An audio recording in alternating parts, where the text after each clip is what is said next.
Welcome to RetConned. My name is Salvador Berrigan with a reminder that if you walk without rhythm, you won't attract the retcon. With us today, we got Roger, Fisky, Tim Blakiki, and Rick Rivera. What's going on, guys? How's Hey, it what's going, going man? on? Hey. Hi, guys. Well, everybody, we figured since we spent a lot of time talking about stuff that we've seen in the news, we figured we'd give you a little bit of a background on who we are, kind of what we like. So, obviously, we love comics, and let me tell you, some of my favorite comics have, some older, some newer. Some stuff is the stuff that you find the normal capes. Sometimes I go into the magic stuff, like the D&D stuff I talked about. But one of my favorite comics has got to be the Deadpool, Cable and Deadpool storyline.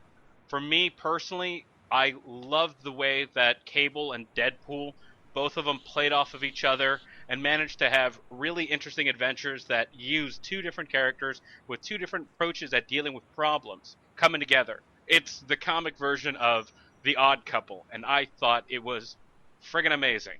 So for me, that was always my suggestion.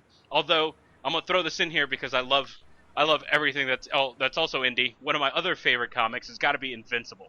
The first few issues of that by Kirkman with Nolan Grayson, who we know as Invincible, where we find out that his dad is actually an alien sent to Earth to observe, and then when the time came for their race to take over the Earth, he would immediately take out all possible threats to their global conquest, where we see him just completely destroyed after his dad almost kills him after destroying the Guardians of the Globe, after destroying the Guardians of the Globe, and then deciding that by killing my son, I think I've gone too far. That whole moment where you just see him bloodied and see Nolan Grayson, Invincible, on the bridge, just totally bloodied and destroyed, was just epic. The whole story built, I thought, amazingly. So that is kind of what I love. I've already said my piece about Wanted in the past, but that's what I'm into. Now, Roger, I know for a fact that you've been going back and reading some of the old Planet Hulk. Tell us a little bit about that. Well, as you know, I'm a big Hulk fan, and that storyline when it was introduced to me, it sounded like something I could really sink my teeth into, and I absolutely loved it because nothing's better than Hulk just going smash when he's just got free reign to just destroy and do whatever he wants to do. And frankly, this was like one of the few instances where he had every reason to do it. I mean, to let this Illuminati think these guys who think that they know better and have the best plan for everything. Oh, we'll just put a Hulk on this barren planet, on the trajectory to this barren planet, and he can go nuts over there, and nothing's going to go wrong with this plan. And little do we know, oh, it's going to go into this battle world scenario, and Hulk's going to have to fight for his life out there. And it was one of those things that where, like I said, this was Hulk in his element, just smash and destroy, and he becomes ruler of the planet. Looks like he'll finally have his happy ending and settle down and everything, and then no, everything else just goes to hell, and no happy ending for the Hulk. So, as they say, it's not easy being green. That's funny. Little Kermit the Frog. Now, funny enough, I know that Tim and Rick are both Batman fans, but Batman leaves a lot of room for different storylines. Guys, tell us a little bit of your favorite stories. I don't know if Tim and I are gonna agree on this or not, but my favorite storyline, yes, it is a Batman storyline, is actually Nightfall. And I think Tim touched on this last week, but I don't know if it's his favorite storyline. Just it's beginning to end.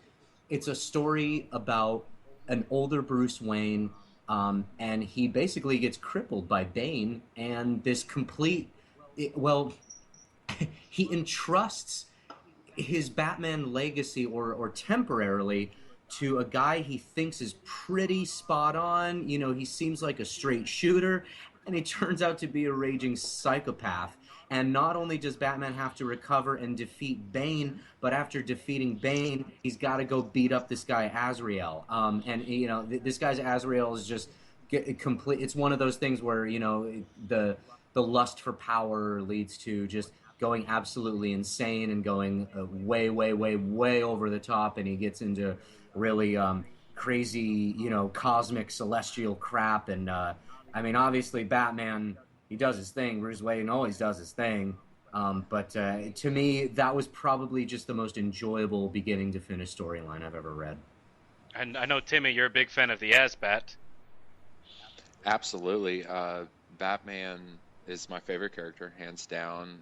When I got into comics, I can't remember if it was the first comic I picked up, but it was by far, once I started picking them up, my favorite.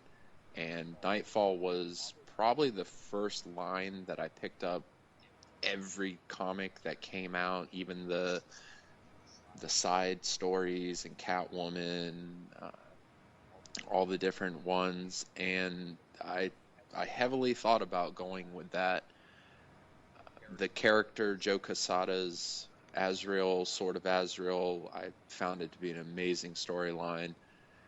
I actually went a little not off topic because this isn't a uncommon one whenever people say it's their considered best, but Alan Moore's Watchmen is actually probably what I consider to be the best all-around comic book storyline of all time. I've always kind of viewed it as, I guess, Alan Moore's basic, I've heard it called his obituary for the concept of heroes in general. That's a little heavy-handed for that storyline. Oh, not at all. I don't think so. If I'm not mistaken, he basically kind of deconstructed what a superhero is. The entire idea of, even the title of it, Watchmen, it's the idea of who watches the Watchmen. It's the idea of, if you put your faith in superheroes, the superheroes are still just human beings. Who's watching them? If you feel safe because of somebody else, what makes them feel safe? And I know Alan Moore, he said it somewhere that it was a response to, what I love so much about it is it wasn't so much just a comic book. It was a response to the 1980s Reaganism fever. It was, even in England, there was the Margaret Thatcher, just the female Ronald Reagan, basically. And it wasn't supposed to be anti-American. It wasn't supposed to be anti-Reagan per se. It was just kind of a response to the idea of people thinking they were invincible because they had somebody, a government body, watching over them. And within that story, it basically asks, would we not be better off without these heroes? These heroes are here to protect us, but they're creating just as many problems as they are solving them. Which, I mean, even that story was written in the late 80s, but it falls through even to today. There's a movie coming out next year called Civil War, which basically kind of asks the same question. And within that story, it's basically asking about state-registered heroes, which Watchmen took care of in the late 80s. Well, the question really on The Watchmen, which I agree was an amazing story. Anyone who has not read it, it's one of those, it's still a heavy comic to read, but there's a lot of story going into it, and it does get you thinking, which is one of the best reasons that Watchmen does come out on top on a lot of lists as some of the best to read. I think the whole Cold War, vibe of the entire book, how at the end, depending on whether you watch the movie, which had that alien thing at the end, or you had the comic, which had the alien invaders at the end. I thought the whole idea behind it of peace through, humans uniting together. I think that was a beautiful thing. But even then, in that book, at the very, very end, we still had a hero who saved everybody. Once we knew that Rorschach had given his information over to the press, I mean, even though the world now goes into this beautiful, blissful era where, the Cold War has ended because we now have a common villain, there's still the hint that the heroes do bring the truth to light. And so even though the capes may be gone, they still help us out. Well, I think it was also a scary societal commentary. I mean, and Timmy, that was my number two on my list. Yeah. Is just the fact that Ozymandias, who is our quote unquote villain on the surface, everything that he experimented or put into plan. I mean, can we debate here? He was right. He was absolutely right from the beginning, and that's the scary part of it. Is Yeah. that yeah? Do we the means to the end whole theory? And that's I think that was kind of sort of his point behind everything, and that yes, they what was it they suffered this giant explosion or bomb, or I can't remember how vast it was, but the fact that out of all of that, yes, we kind of get this almost quote unquote happy ending, but all that crap had to happen for it to be for it to get that way. Yeah, one of my favorite things about that is if you really break it down, there is no villain in that story. It is literally all heroes. It would basically be like taking the Avengers and turning Tony Stark into the person who realizes that an end, the means justify the end, and he's right, but he's just going to kill a lot of people to make it happen. Well, The hero becomes the villain. you mentioned Civil War, and I'll bring that point, bring this full circle to Civil War, only because in there we do have that same question played out. Do we have all the heroes give up their identity, make it public, to protect the people, or is there some sort of protection that is owed to these people as well? So it becomes a question of at what point do civil liberties come into play to any one of these issues? So I'm firmly on Cap's side on this one, So when this whole Civil War thing breaks out, I mean, you can be Team Iron Man, but I'll be Team Cap here. So, but I mean, there's interesting dynamics to be brought out through this entire thing. Even Planet Hulk. Remember at the very beginning of that book, when the Illuminati decided to send the Hulk out into space, they were doing it for the greater good of humanity. Let's be honest. When the Hulk hulks out and he loses it, it's a done deal. No one can stop the guy. He really just has to tire himself out. Let him throw his tantrum. But by then, who knows what the count is to lives as well as any property. So, the Watchmen brought that out. At what point is it okay? Everyone was happy that the world was saved because no longer do we have the Cold War. Humanity is united in a common goal. But at what cost? So this goes back to the needs of the many outneed the needs of the few. Are a few sacrifices acceptable for the greater good? And don't you ever question Hulk's sexuality, as we've seen in the Ultimates, because he will get really pissed off. Okay, so just FYI about that. Just want to remind everybody here. Hulk straight, as he said. So. I don't know. We've all seen him in those purple pants. Raj, have you read the follow-up to Planet Hulk? A little bit of it, where he comes back and like tries to take his revenge out on Stark and Xavier and all those guys. I haven't read the whole thing. I was updated on it a little bit, but I haven't completely followed up on that. Well, and then while we're on the topics of storylines, I've always been more of a fan of the small one-shot comics. I know that they're never really part of the full continuity, but when you see some really good ones, you get super excited. Personally, Marvel Zombies. Did anyone else read that? Everybody turns into a zombie. Oh. It's awesome, and they just start and they even eat at one point. If you haven't read it by now, I'm just going to tell you: go out, read it. Pause the podcast here and go out, read it, then come back. All right, if you've done that, awesome. Yeah, when they eat Galactus, amazing. And then they start, wow. And then they go out to the universe and they start, zombifying the entire universe. You're like, oh damn. They even made it part of that whole the Battle Planet, that new storyline. The zombies are there, so they're part of the official continuity. So yeah. Which Battle Planet? The one from Hulk, or the one that the Secret Wars? Secret Wars. Secret Wars.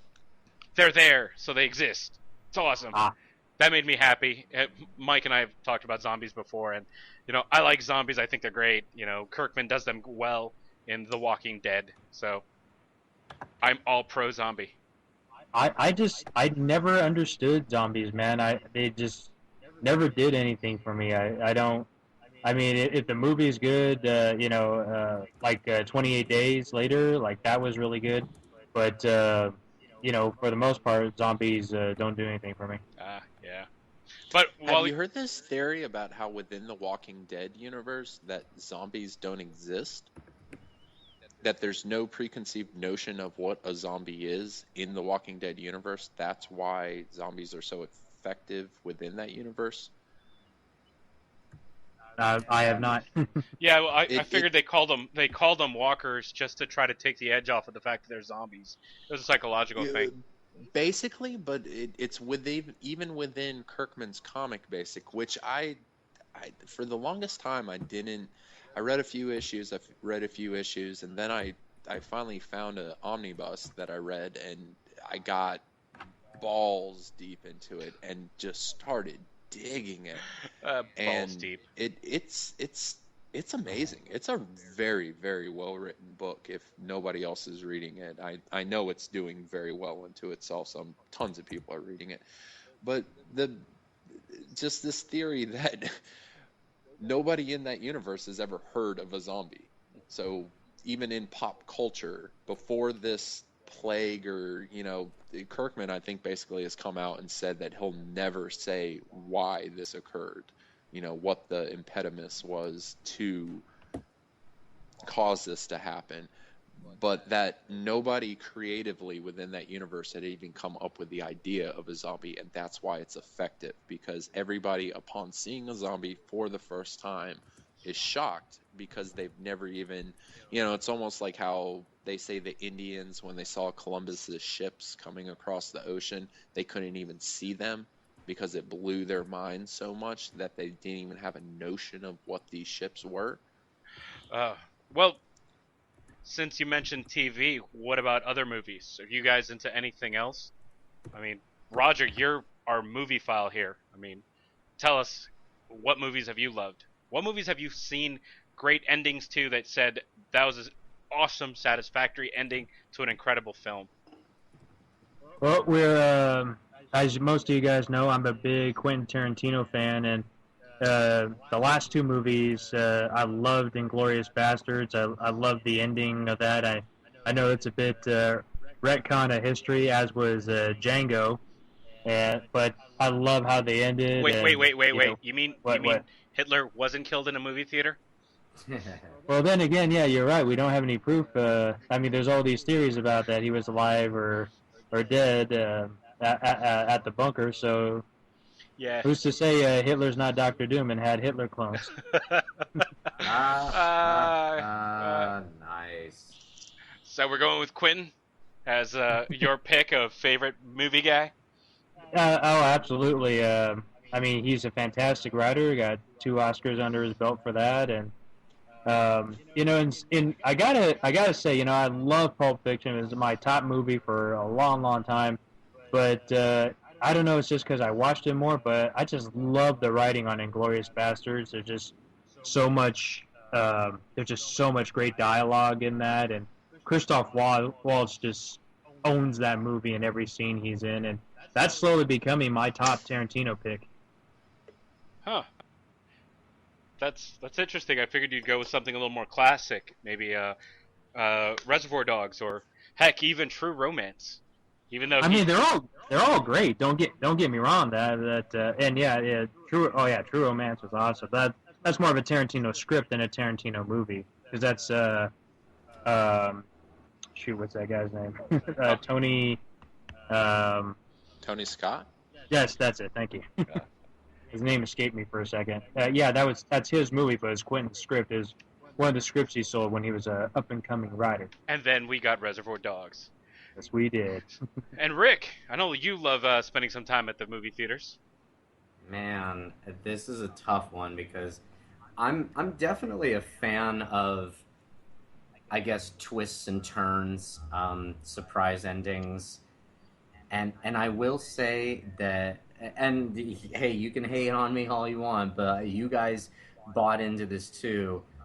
Just for example, and not saying that it's my favorite, but I will say that The Sixth Sense was one of the most enjoyable turns or movie endings that I've had, to where I had to piece everything together, and then I nearly figured it out during the halfway point of the movie, and then it all made sense at the end, and just thinking to yourself, "Oh yeah. Yeah, that was right. Okay, cool. Good job, me."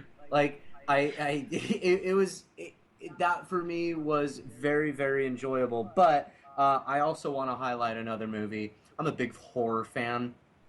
I loved Cabin in the Woods and their take on almost this reality show esque reality of putting people in these horror situations where these supernatural beings just kill everybody, and they're taking bets because they work for this crazy company that harbors all these beasts and demons. And the ending was almost like a, okay, fuck it.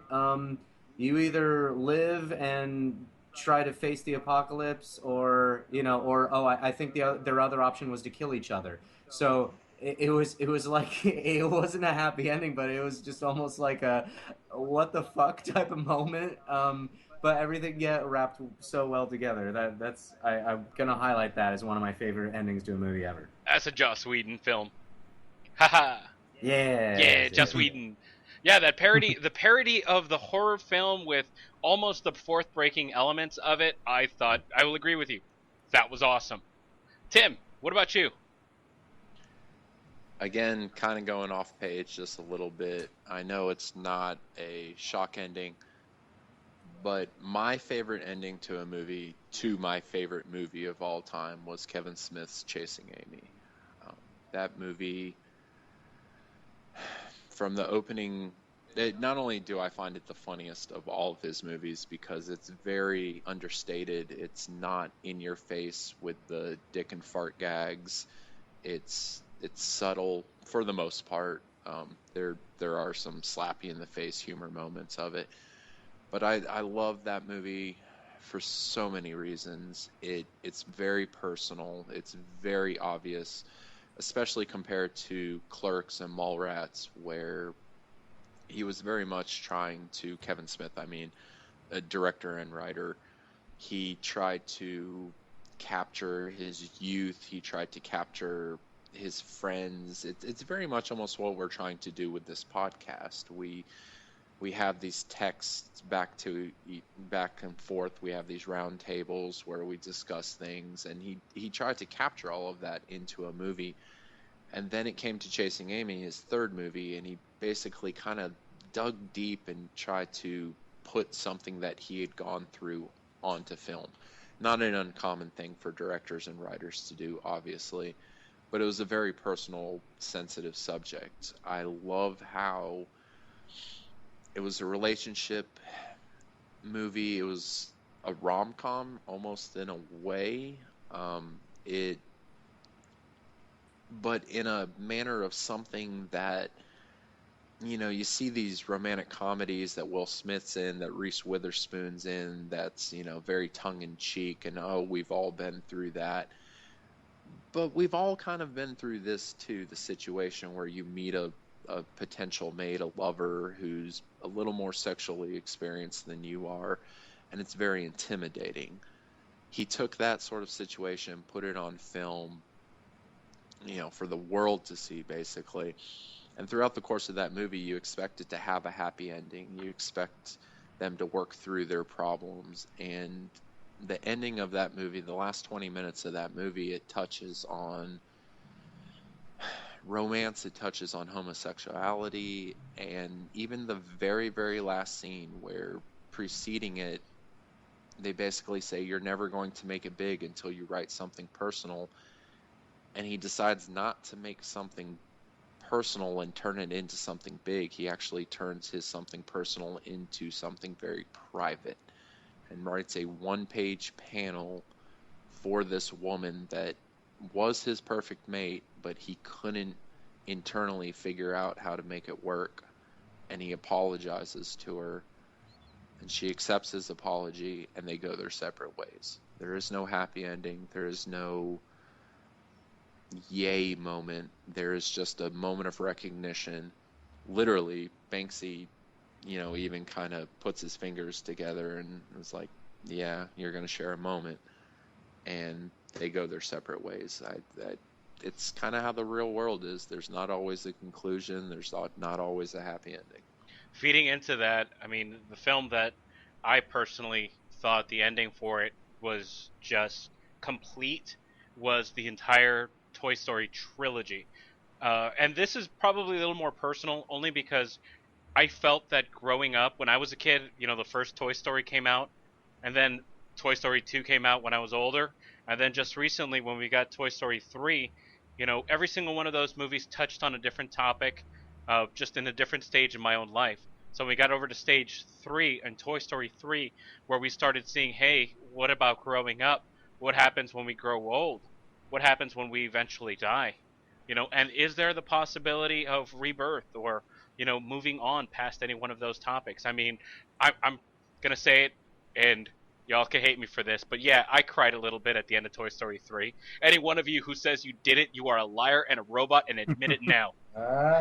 I'm saying it, just saying it, because that movie, that whole trilogy, just it tugged at all the heartstrings in all the right places, and just yeah. But anyone who knows me knows that I'm into anything that's kind of weird or kind of kooky or a little different. I mean, heck, I went and saw Kung Fu Hustle with Roger in the movie theaters, and that was one of my favorite movies. I still will. Great. Wasn't that movie. awesome? Just kung Great fu, a movie. little bit of comedy thrown in together. I'll even say Sucker Punch I thought was an amazing movie, and I will defend that story. I know. Okay, You're the now, only one, man. now we can start debating, because that movie, I saw the actual premiere with Zack Snyder in the theater. I wanted to go up and punch him personally. That was awful. Wow. Movie. Okay, Sorry. I've seen both Just versions of that movie. I've seen the bad. theatrical release and then the extended release of that film. Okay. Both what's of the those. difference? They're both awesome. You should watch them all. No. Once was good enough for me. Yeah, Sal, Sal, when I sit down at night and I feel comfortable about my Batman versus Superman bet, that's the thing that's like, shit, I forgot about that. Oh man! Wait, what did you? I want to ask then, if, instead of just being like, "Oh, hey, that was a horror," what did you like about it? I thought it was so like the story. Like, I didn't even care about the characters. The only thing I cared about was a very cool cameo by John Hamm at the end. That was the most exciting part of the movie. Really, the 2 minutes with him was the Yes. best part. That was the best. What Okay, was the best part? aside from the music and the incredible costumes, and then the crazy CG stuff that they had, the story, the central story of these girls learning to cope with being in a psych ward and how they made up their own world to try to make their own existence inside the psych ward just tolerable, and then learning to overcome all those obstacles in order to find their freedom, and understanding that, you know what, not everyone gets that happy ending. Not everyone in that story got their happy ending. In fact, most of them did not get their happy None of ending. them did, yeah. Except for that one who got away, and even then Right. she was told that she had to live now for everyone else. So, But did you not see that almost as I went into the story knowing what it was about, but during the execution of it, did you not almost feel like somebody said, "Hey, I saw 300. Here's a bunch of money. Make what you want," and that was just the result? The Okay. old dump truck full of money, huh? the dump truck full of money strikes again. Ooh, and make it with girls if you could. Yeah. Okay, even then, I will say that it was more female empowerment than any other film that has been out in a long time. Those chicks were fighting with each other, for each other, and together. How many other movies are you seeing nowadays that actually has that? So you're basically saying it was like Powder Puff Girls in Arkansas? Oh my Kinda god. Wow. That is exactly how we should say it. But it's just the concept. Yeah, yes, Because that the sounds more concept interesting sounds- than what Absolute- Zack Snyder yeah. put on TV. the Yeah, if you had concept- Harley Quinn and Poison Ivy and those guys doing it, I'd watch that in a heartbeat. Forget about it. the concept sounds great, but that I just thought the execution itself was just it was an it's like Chappie. It was an A concept Oh, with an F execution. It's what part of the execution did you not like? The I acting mean, was bad. The the CGI I really didn't dig the CGI because it felt like there was I hate to say there was too much of it. The storyline was very formula like too formulaic. It was reality, the fantasy, and I was like, okay, I fucking get it. Like you lost me 30 minutes into this movie. Can we just end it? oh, That's all. I don't know. okay. The only way that I could actually sell this to anybody that actually made any sense is that if you've ever played D&D, what they did was the bard's fascinatability on screen. That's it. If you play D&D, then it makes sense. Otherwise, yeah, what I just said was total gibberish. But understanding that these girls were, when they go into the CG world, they were actually doing something, but they were controlling the reality in a different way. Just like whenever they were dressed up really nice, they were once again controlling that reality, that aspect of their lives. The only time you actually saw them in the real world was when they were in their prison tatters or in their psych ward tatters. So it was understanding that there's multiple levels of worlds going on at the same time, and understanding where everyone's head was at any given time. It felt it felt like the first time that I ever had my mind blown when I watched The Matrix. You know, I when would I recommend, like kind of almost the same in the same vein, Pan's Labyrinth. Now, Pan's Labyrinth was to that concept like almost a near flawless execution of that idea of being in such a horrible situation. You take your mind out of reality and build a fantasy around it to cope with everything going on around you. And again, not a happy ending, but the execution of that film was just absolutely beautiful. And it's Guillermo del Toro. You know, what do you expect? well, while we're on the topic of that, how do you guys actually feel about spoilers? Do you guys actually care about that at all? Hate it. Let me put it to you. Let me put it to you like this: if there's like a movie coming out that I do want to see, like any Marvel movie or Star Wars or Hateful Eight coming out, I'm absolutely going to go see it. But I'm not going to go out of my way and try and find the trailer or anything like that. But if I happen to watch it in the theater up on the big screen, I'm not going to be upset about it. But if it's something like, oh, did you hear Samuel L. Jackson did this at the end of Hateful Eight? Then I'm going to be pissed. Uh, sorry, that was an episode of the IT Crowd.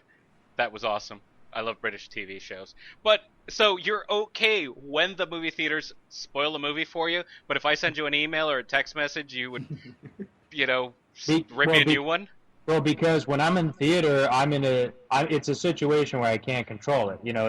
I'm not Stick going your to walk out for those 3 minutes while the trailer's playing. stick your fingers in your ears and go la la la la for a while, and it's only what, a minute, 2 minutes? Well, last time I did that, the manager asked me to leave. Oh yeah, that was nice of the guy. I It was said, like, what about those guys talking in the background and eating waffles? uh, yeah, yeah. So that's Roger's take on it, and for those of you who don't like spoilers, don't read any of the reviews he writes. Yeah. Yeah, I'm actually pretty good about keeping my reviews spoiler free.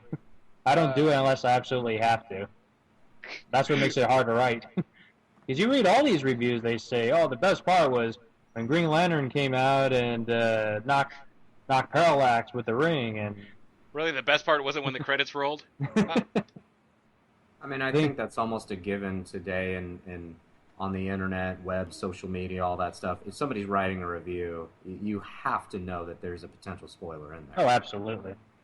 Even Timmy, who avoids spoilers, got it spoiled through one of the conversations that Rick and Mike were having together. Sorry, Tim. It's quite all right. It was Gmail's fault, not yours. Spoilers, it kind of amazes me.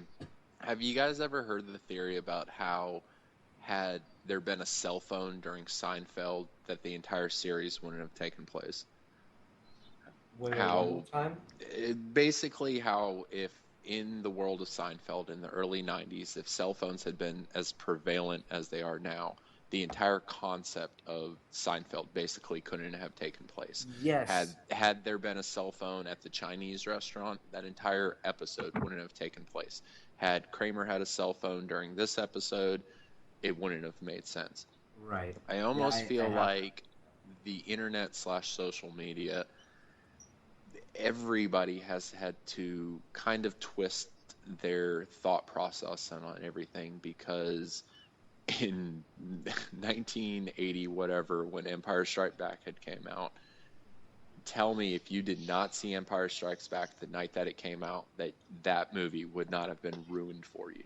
Oh, absolutely. Absolutely. Yeah.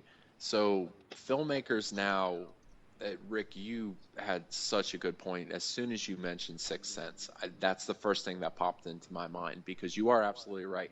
I didn't catch that movie till it came out on home video, DVD. I don't remember where I watched it, but I hadn't heard anything about it. So sitting in my own couch, I was still shocked and surprised at the end of it.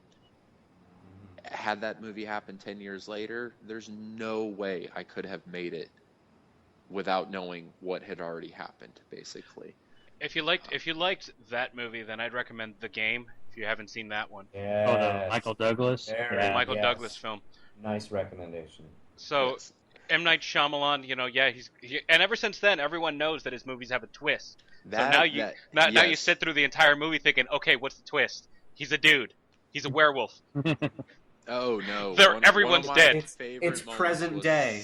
Yes, was sitting. It's present day, but they take it to the past. Yeah. Sitting in the village with Mike, and I'm halfway through that movie, and I look over at him, and they keep talking about this box, and I look over, and I'm like, "There's a cell phone in that box," and he just kind of looks over at me. He's like, "Yeah," and sure enough, there wasn't a cell phone in the box, but I was right. Yeah, I will. I mean, I hate to pat ourselves on the back here, but yeah, Sixth Sense and The Village, it's almost like about an hour-ish through, you can actually figure that out, and I kind of spoiled it myself with The Village as well.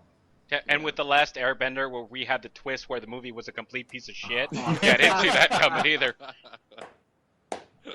Nice. Yeah. Me, personally, I fall on the side where, there's so much media coming out, dude. I don't feel like I have enough time to watch everything, so I will go on Wikipedia and actually look up spoilers and see if it's interesting enough from the recap that I get from Wiki, then I'll be like, you know what, I'm gonna go see that. That seems interesting for me. And I have a hard enough attention span to pay attention to a movie as it's going on, so I need to know, like, almost like an agenda for me. If I've got an agenda, I'll be like, okay, this point happened, this point happened, this point happened. It's almost over, so, okay, I can wait 15 more minutes. So for me, getting spoilers is a different feel for me when I go see movies. Heck, I'll still admit this. I have not seen the third Batman movie. I haven't. I know every single part of it because I've seen it on YouTube, and, I've talked to you guys, so I know the ending, and I've read it on Wiki. But it's just the idea of me sitting down for 2 hours to dedicate to a movie that always makes me feel like, oh my god, that is so long. 2 hours. I have things to do, even though I don't. I mean, like, I have things to do. Like, yeah, that movie's like 2 hours and 45 minutes. So. Oh my god. And at least like half an hour of it's Bane talking in a mask. So it's very hard to follow. Finish Sean Connery voice. So I gotta watch it with subtitles on. Oh, that's my favorite one. Oh, Rick, really? Yeah, Why? it really is. I'm sorry. No, explain yourself. How? Because beginning to end, I feel almost like that is the Back to the Future Part 2 of the Batman Which franchise. Is the worst Back to the No! Future. Oh, no. Yes, Back to the Future 2 is okay. Best Here's a good point. Back to the Future 2 is basically a hour and 45-minute retcon of the first one just to set up the third one. Okay, anytime you have a time travel movie, isn't that what always happens? That's what Good I mean, even the first one retconned itself. Yes, Yeah, you're going back to make things better, or better for yourself. No, but they didn't make anything better or worse. It literally just set up the third one. They had to correct the crap that went wrong. And that was part of it. That was the adventure of it, was turning back turning back present day from being this really, really awful, horrible place where Biff ruled. I mean, that was so Yes, fun. and So incest having to almost go. occurred. Well, I mean, That's incest why they almost got. occurred in, I think, every Back to the Future movie. So Yes, it's kind of bothersome. Did That's anybody why in the else third notice one she that? had it. That's why in the third one his great grandma had it saying, "Don't you be forgetting the missus." exactly, exactly. I think that as going back to the Dark Knight Rises, it's the what I really liked about it was the everything coming full circle type of thing. References from both films coming together in this third and final one. It's a wrap up. This was Bruce Wayne's storyline in the Christopher Nolan universe, and this is where it ends. I just that to me was brilliant. I mean, I know I'm going to get beat the hell up for this, but I will say you take Heath Ledger out of The Dark Knight, and that movie is just an average movie. And please, please do yourself a favor. Don't even answer right now. Give yourself about 30 minutes and think about that, because that is absolutely true. You take Heath Ledger out of that movie, that epic, epic performance, and you put somebody else in there and look at the rest of the storyline and the rest of the characters, it's almost boring. Think about it. I'm just saying. And that's all I got to say. Hey, you know what? I never thought about that, Rick, and I think you've probably just ruined that movie for me. Thank you. Thank you. Thanks a lot. No, I mean he's absolutely right though. He won an Oscar for that, and don't get me wrong, even if he was alive, he would have won that Oscar for that For movie. sure. For sure. That's how amazing of a performance he put on. He not only redefined the Joker character away from Jack Nicholson, but that the trope of the crazy, I mean, from everything from like Taxi Driver forwards, he redefined that character. And you are absolutely right. He made that movie. Now, more interestingly, I like to think, had he not passed away, what role he would have played in Dark Knight Rises and what he would have added to that movie. Because I would like to think that the role that Crane played, basically he plays the judge in the, kind of tribunal. Yeah, that that Gotham. kangaroo. Yeah, the kangaroo court basically that Gotham produces. Can you picture Heath Ledger as Joker in that role? Chills. Just got chills. Holy crap. Yes. And I would like to think, because obviously if Christopher Nolan had a vision for this trilogy, he had to picture him in that role, because he obviously doesn't die at the end of the second movie. Mm-hmm. But and I've heard he's mentioned this. I've never read it for a fact, but he said he wasn't going to even basically mention him in the third one out of his honor. I actually kind of thought he should have, in his honor, but he chose not to. So we're just assuming Joker's wasting away in Arkham or something. But yes, he Getting absolutely would. Yeah, he would have played an amazing part in that movie, and I think actually would have picked it up. That movie kind of ran a little long, in my opinion. They never should have sent him into the pit. I understand the idea of what that was supposed to represent, but Yes, exactly. they should have pulled that a little closer together. The idea that he could have gotten his back broken and gotten back together in like weeks as opposed to months, years. Even in, you just mentioned it earlier, Nightfall, it took Sandra something basically giving up her superpowers to heal Bruce of his broken back in Nightfall, as opposed to some random guy in a prison snapping his back into place and a few exercises while watching a crappy 13-inch TV. The prison chiropractor fixed Bruce Wayne. Is he the real hero? Yeah, seriously, who is that man? Yes. He's the real hero of these movies.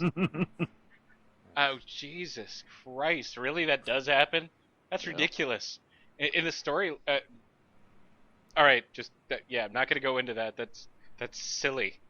I okay, moving on that one. Just Yeah, you I'm just just gonna got that for I'm just gonna free. Imagine I'm paying just gonna leave that $12 right for that there. information. Yeah, yeah. Is he No, all us $4 now? uh, no, I'm not the guy you want to take the money from.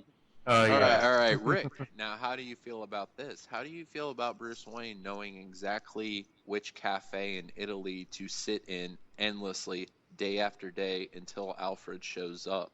He's Oh, come on, he's Batman. Batman. He's freaking Batman. He I'm knows. surprised That's in the your answer comic to book everything. storyline, Batman.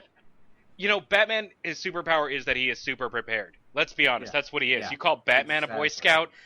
Scout, call Superman a Boy Scout. Batman's got that utility belt with everything. So how did he not have the cure for broken back in that thing?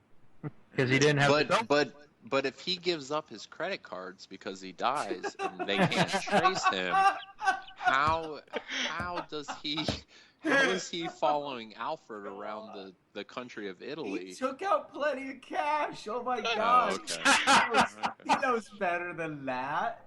My goodness. Yeah, and that's the other question. As we saw in the, and I never thought I'd ever reference this movie at all. In Batman and Robin, Batman credit card. Batman has his own credit card. Is that better than the Amex Black Card? I mean, Jesus. is it This the is true. unlimited limit? I It's will just not unlimited. acknowledge Oh my god. anything made If you by have, that. and I bet you on the back of the card it says it's got an 800 number that if you call it, it goes directly to Alfred. Yes, we approve this transaction. Yes, we Now, approve this Rick, transaction. do you have to acknowledge it if Master he gets a Bruce. better Rotten Tomato score than Fantastic Four? Ooh. Oh man.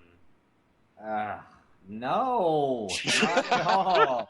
And then in the Batman universe, I believe that one still holds a record for worst rating. So, no. The only Joel Schumacher movie I will give him a little bit of credit on was Batman Forever, and even then, I'm really stretching that. Did you guys ever play any of the old video games with Batman in them? I played the old NES one that was based off the first Batman movie, but Yes.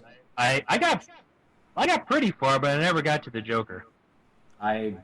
Game Boy passed with flying colors. I kicked Joker's ass but I will say that last the Gotham Cathedral level where like everything's moving up and you have to keep up by moving up. That was super tough. I actually thought the most interesting thing that came out of the Sony hacks is that George Clooney's personal email is, I forget at what it is, but it's Batman Senior at something. He actually Really? acknowledged that when he won the Oscar. Is that what it was? Yeah, no. He said he was going through like, yeah, years from now, when people going through my filmography, they'll say George Clooney, ER, this movie, Batman. Well, and if I'm not mistaken, didn't he also in another interview say that he played Bruce Wayne as being gay? What? I haven't read that.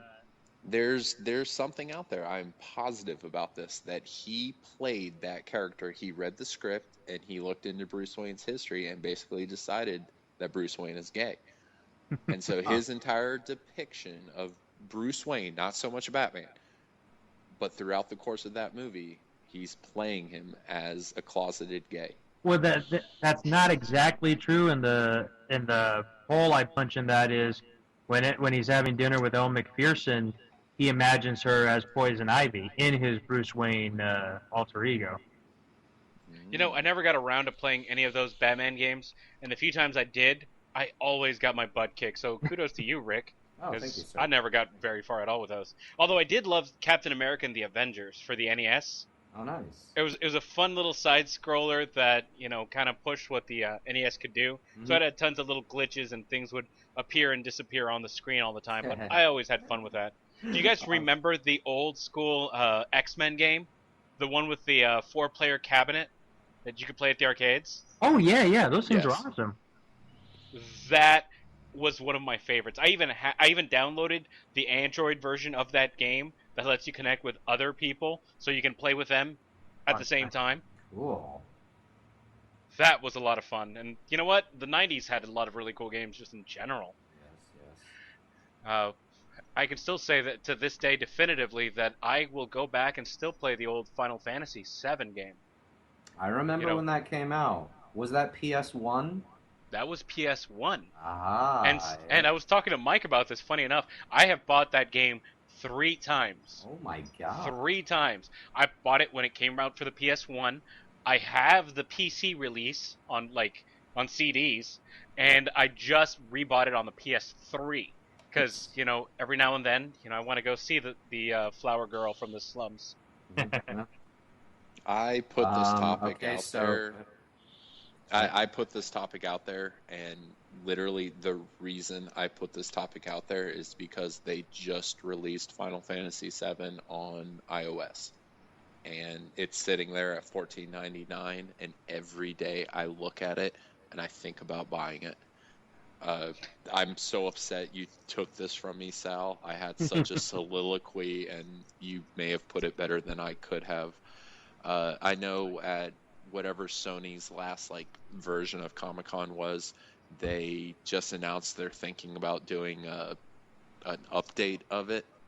They even released... that is huge news. They just released that little teaser trailer of basically what is the first couple minutes of the original one out there, and I have watched that thing at least 10 or 15 times, and I don't own a next-gen console, and I watched that, and I watched that, and I watched that, and literally for that game, and it's so ridiculous. It's a game I've played, it's a game I've beat, it's a game I've played through back again just to pick up the little things and to play the casino games and watch the little cutscenes and everything, and it inspires me. It takes me right back to 1997 on my mom's floor with my PS watching.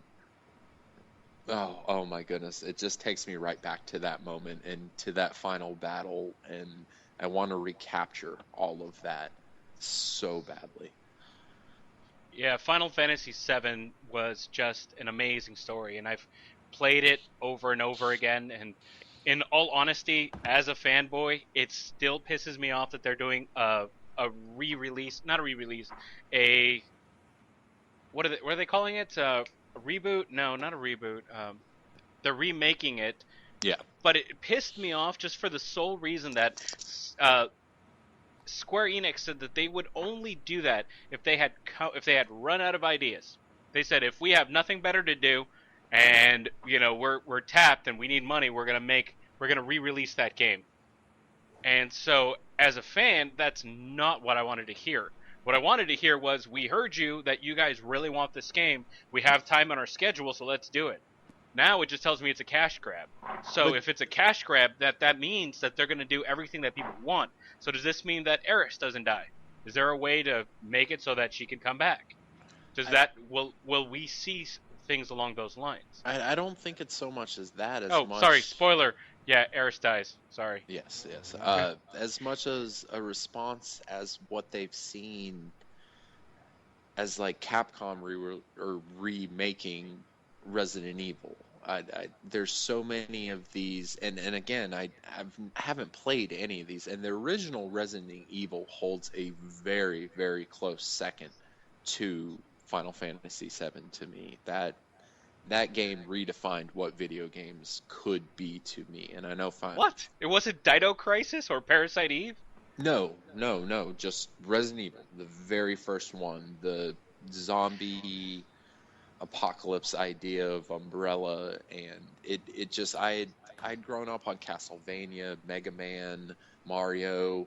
I didn't know video games could be like Resident Evil when I first played that, and apparently there's just been such, and again, I've not played any of these, I'm just reading what people are saying, but there's been such a response to these games being updated into these better graphics, into these better, because even with Resident Evil, and partially with Final Fantasy VII, you have to say the voice acting wasn't the best. And so to reapply Final Fantasy these, VII didn't have any voice acting. what do you mean? There was no voice acting in Final Fantasy VII. It had awesome CG. And Sorry, that's a nitpick on my part. I understand, guys. But No, yeah, I don't understand. What do you mean there's no voice acting? in Final Fantasy VII, Yeah. there's no voice acting. Go back and replay the game. No one actually says any lines. They have Oh, everything in text. Yeah. Okay, I apologize. I see what you're saying. But in general, Yeah, I mean the music is awesome. Yes, I've bought yes. the CDs for that. I still have them. I play them every now and then, and I actually know what part of the game I'm the music is from, just because I'm such a fanboy for this. Yes. Well- Super uber nerd for this video game. I'm not gonna lie. well, to go along with Tim's point, my favorite game of the 90s is Resident Evil 2. Now, Nice. for me, Yeah, Resident good. Evil 2 took the existing premise and idea and gameplay of Resident Evil 1 and made it better. They almost made the storyline twice as big, and the main character, Leon Kennedy, I mean, he's probably one of the most favorite characters I've ever played in a video game ever. I mean, even all the different Resident Evils, Leon Kennedy is like the best. And I don't know how they did it, but they just did. And I remember owning it for PlayStation, and it was a 2-discer, and like it was like, oh shoot, if you have 2 discs, then that was intense. Okay, cool. So my buddy introduces me to the Resident Evil series, and I was like, Resident Evil 2? And I was like, what happened to Resident Evil 1? He's like, you don't need to know anything about Resident Evil 1. And I was like, all right, fine. I play it. I'm addicted. I'm hooked. I'm like playing this game in my room, lights off, at night, being scared it scared the bejesus out of me. I would jump, I would get chills constantly, but I could not stop playing it. I played it until the very end. Again, to this day, it has to be ranked in still my probably top 2 or 3 video game experiences of all time. It's amazing, and like what you were talking about, Tim, with the remakes. Yes, Steam did come out with a remake of Resident Evil 1, and that's very, very cost effective. I believe it's only like $10 or $15 to own right now. And in recent news, there was a random independent company that was remaking Resident Evil 2, and Capcom caught wind of this, basically in a nice guy way, said, thanks for trying to remake it, and we know you got a lot of attention for it. Please stop, because now we're going to remake it ourselves. So that's something I read maybe about 2 or 3 weeks ago. So yes, Capcom is moving forward with making or remaking Resident Evil 2, and I can't wait. I am going to pick that up the day it comes out. Okay, and then on that same vein, Rick, I think that probably the best game though from that whole era is probably Metal Gear Solid. It's one of the few games that I can say that when it came out, back in my college dorm, I remember everyone coming over just to watch me play that game. And I'm not even very good at it. For those of you who've seen our video of me, playing Grimlock at, San Diego Comic-Con, you'll see that I got my butt kicked fairly well. Oh, But and everyone some commentators had some choice comments to you about that. Yeah. Suck it. It's my response favorite back. Was that you were doing disservice to Grimlock. What is that? I was like, that was mean and hurtful. That was hard. That's what that was. But Metal Gear Solid was one of those games that everyone told me, like, hey, we all get out of class at this time. Don't play till then, which was hard because that game is long, But it was so, so ingenious how they had different ways to overcome different obstacles. It felt like playing Deus Ex again, and that was an awesome game. Deus Ex, know your history. Play Deus Ex. Absolutely right. And Sal, I don't even think we knew each other, but yeah, I was doing the same thing in my dorm room first semester. I had some random geek kid in one of my classes. I'll never forget when he's like, dude, you have to pick up that game. And I'm like, all right, cool. So I did, and then I couldn't stop playing it. So yeah, amazing. Metal Gear Solid, just a really amazing game. Even Sons of Liberty I enjoyed. The 90s were kind of a gold period, too, with the KI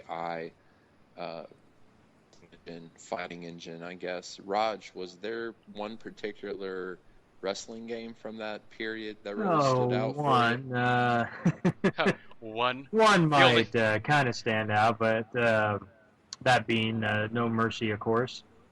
And as being a wrestling fan, I'm not too much of a video game fan, but as anyone knows, I'm a big wrestling fan. So I'll play anything wrestling, and I mean those were hours of joy, just like the constant battles we'd all have with each other. Learning to get our first, we had to learn by getting our asses kicked, and then we can come back and actually make a solid run for the belt. That game was a Yeah. piece of shit. I We're still looking God. for that control. We're still trying to piece it together. It's still it's still embedded in Mike's TV. I will agree with Rick on this. I don't understand what the hell you guys liked about this game.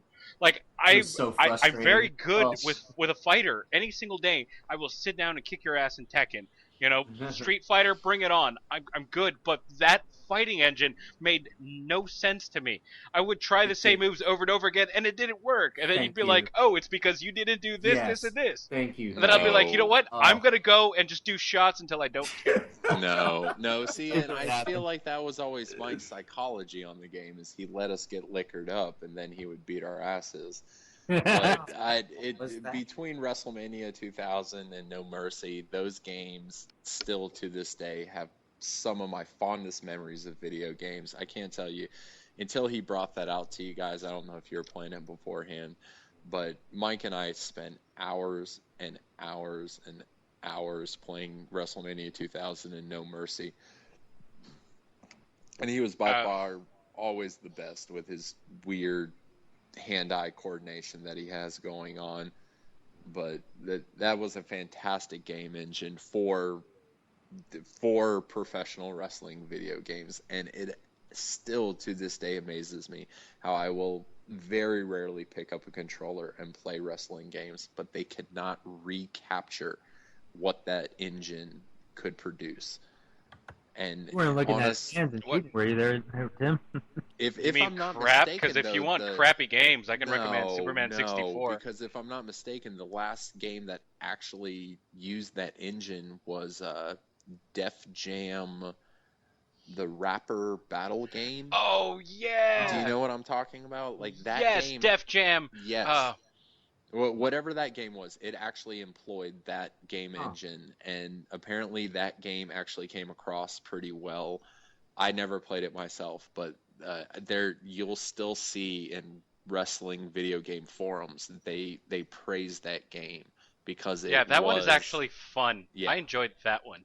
Yeah, but it's amazing that they used it for that, but WWE chose to give their license to somebody else and come out with these SmackDown games and Raw versus SmackDown, and there's never been quite the same response to wrestling video games since No Mercy.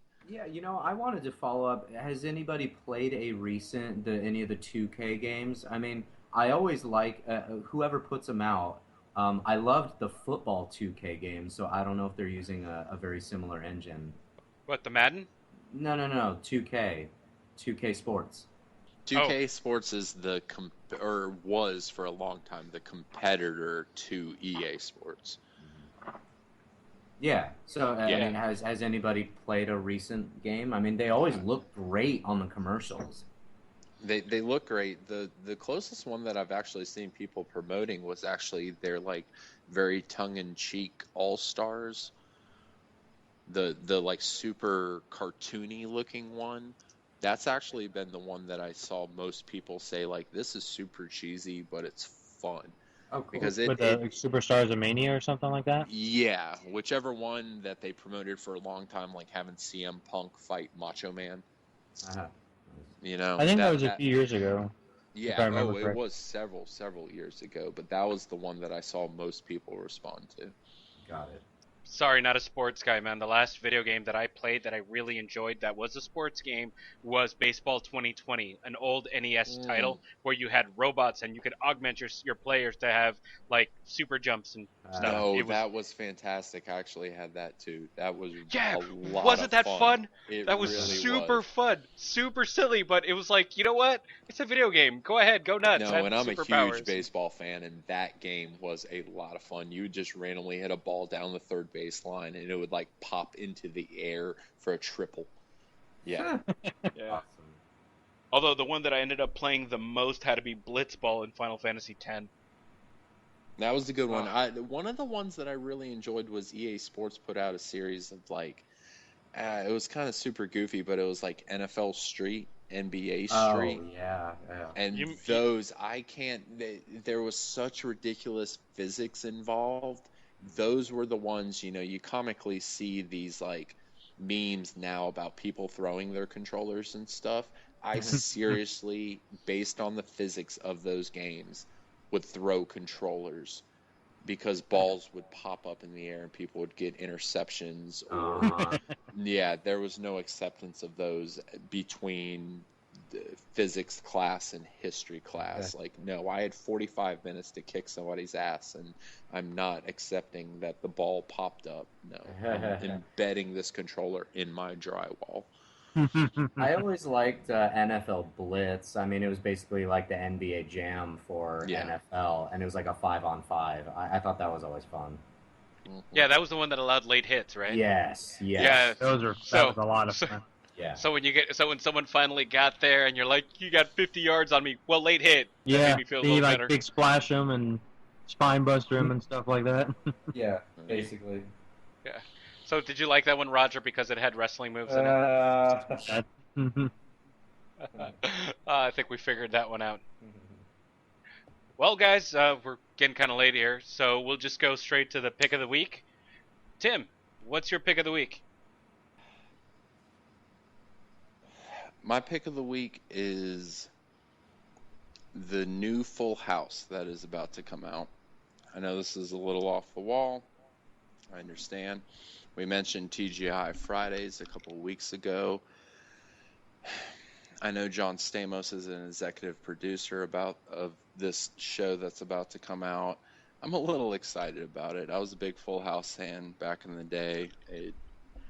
I had kind of a rough upbringing, not so much, you know, anything outside of the family, but within the family it was a little rough. But when I was a little bit younger, the one thing we could always get together for was Full House. And I know that sounds super cheesy, but I'm very excited that they've kind of recaptured this on Netflix. I believe they are going to basically portray it as a later day family situation where DJ is widowed, has a couple kids of her own, brings Stephanie into the house, has Kimmy, her friend from the first show, live with her, and all of the adults from the first show, including Bob Saget, Dave Coulier, and John Stamos, pop in and give cameos. I'm fairly excited for this. Cool. Roger? Not much. After wake of SummerSlam, I am excited for the continued storyline to see how Monday Night Raw and WWE are going to push the Sting and Seth Rollins. There's a part of me thinks that they might give the title to Sting as his kind of last big run, but the smarter side of me thinks that wouldn't be a good idea and might be better for Seth Rollins to hang on to the title and keep pushing him as the next big thing. All right. That's a long shot. Sure, why not? Roger? Oh, sorry. I mean, Rick. Roger again What's... now. Well, if I must. I'm going to go with Straight Outta Compton. I just saw it last night, and I will echo the praises that it's been receiving. Yes, it is almost a 3-hour movie, but man, oh man, is that movie freaking awesome. I didn't really know what to expect as far as the timeline goes. We all kind of sort of know the story of NWA, Dr. Dre, Ice Cube, Eazy-E. I actually liked going into it spoiler free from from the timeline perspective because I didn't know how much ground they were going to cover, and I was actually very, very pleasantly surprised. And it's just amazing, amazing performances from a lot of these guys that are virtually unknowns. Even Ice Cube's own son plays Ice Cube. Phenomenal job. And super props to the guy that played Easy E. I think he was my favorite part of the movie. Very cool. I actually was thinking about checking that one out myself. Mine's is going to be totally left field, guys, but I actually got some review copies of Star Wars Crochet, classic Disney Crochet, and Snoopy Crochet. Random, but have been looking for another hobby just to kind of get into. I love anything that's more hands-on where I can create stuff. So, like, I got into perlers for a while just because it looked really cool. You can make some 8-bit designs. I made coasters for some people one holiday, and no one apparently appreciated them because I have yet to see them at anybody's house. I made coasters, guys. Use them. Nice. Not bitter or anything. Just saying. Anyways, I wanted to try something different, and so I picked these up, and I got one for me. I got the Star Wars Crochet for me. I did the classic Disney for my wife, and then I gave the Snoopy one to my sister. And I said, go ahead, go nuts, see if you can try them out, see what you like. And it turns out that unless you actually have a background in crocheting, these little figurines that you can make are damn near impossible. So the only one who actually managed to get anywhere with it was Amanda. And she's got about 50% done on this little Yoda figure that looks really cool. If you get a chance and you're interested in looking for another hobby, you're going to have to look up some YouTube tutorials in order to make it work. I mean, I looked at them and I kind of figured it out from there, but I needed Amanda to guide me heavily on it. But from there, you can make some really cool stuff. The kits come with enough yarn to make 2 figurines of, either Disney, Star Wars, or, some of the Peanuts gang. Cool. So if you guys are looking for another hobby, Thunder Bay Press has you guys covered. So that's my pick of the week. So, well, guys, it's been fun and it's been really long. So we're going to wrap this up a little bit. Remember, if you liked our show, like it and subscribe. You can hit us up on Twitter at RetConners. You can go to Instagram and look us up at RetConners as well. Or you can email us at retconners@gmail.com.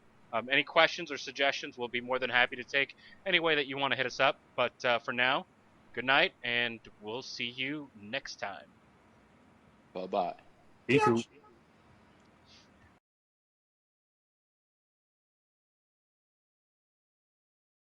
I just have this Hanna-Barbera Chuck Jones concept of an Asian donkey in my head with eyelashes and a plaid skirt.